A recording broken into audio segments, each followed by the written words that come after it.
Money, glamour, fame, and fraud.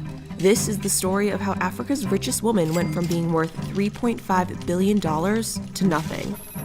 If you had asked me in 2013 when we first published that she was, worth $3 billion and would she be off the list within a decade, I don't think I would have guessed that. This definitely was kind of a textbook case of how to loot a country. So Angola was a longtime Portuguese colony, and then it went into civil war for 27 years after it gained its independence. And the civil war ended in 2002.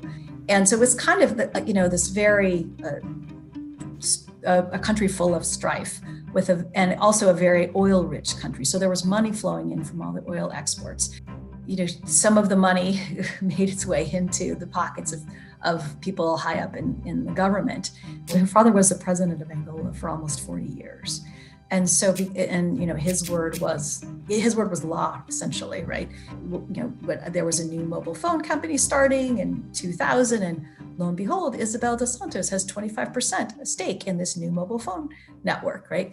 While he ran the poverty-stricken but oil-rich country, Isabel garnered significant stakes in Angola's strategic industries: banking, cement, diamonds, and telecom, making her the most influential business person in her homeland. She first came onto the scene when Forbes started doing this list of Africa's richest people in 2011. And I connected with a very brave investigative journalist in Angola, Rafael Marques de Moraes, who, working with Be at Forbes, we were able to publish in 2013 a whole expose of how she got to be so wealthy.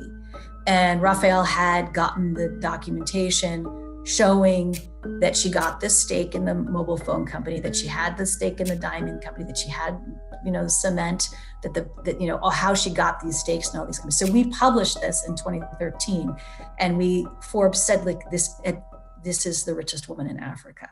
When Forbes outed her as a billionaire that year, the government spread the news as a matter of national pride, living proof that the country had arrived.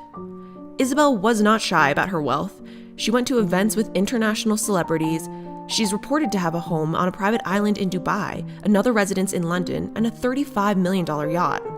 Interestingly, before we published the investigation, when we just said, in January of 2013, when we said, oh, she's a billionaire, there was congratulatory, yes, this is great news. The government of Angola was like, this is great. Isabel dos Santos is a successful businesswoman. She's a billionaire, right?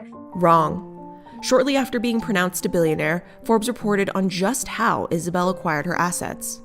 8 months later, saying, well, actually, here's how the billions were accumulated, essentially illegally, kleptocrat style. She denied, of course, that had happened. She said she was an independent businesswoman and all of this stuff had come from her hard work. She had stolen state assets for personal gain. Things took a turn when her father retired as president of Angola in 2017. They issued corruption charges against her husband, and one of her associates. They claimed money laundering and embezzlement, and said that she and her husband and associate had caused Angola to lose more than $1.1 billion. She denied the charges at the time. And sadly, her husband, Sindika Dokolo, died in October 2020. Isabel is facing litigation across the world. She is wanted on embezzlement and money laundering in her home country. She's being sued by the phone company in Angola where she held shares.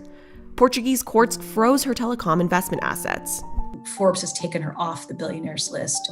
Her assets have been frozen by courts in multiple countries. She's being sued in a couple other different countries, and she's on the hook for hundreds of millions of dollars. If for some reason she wins the court case in any of these places and she gets the assets back, of course we'll reconsider, but we'll see. We'll cross that bridge when we come to it.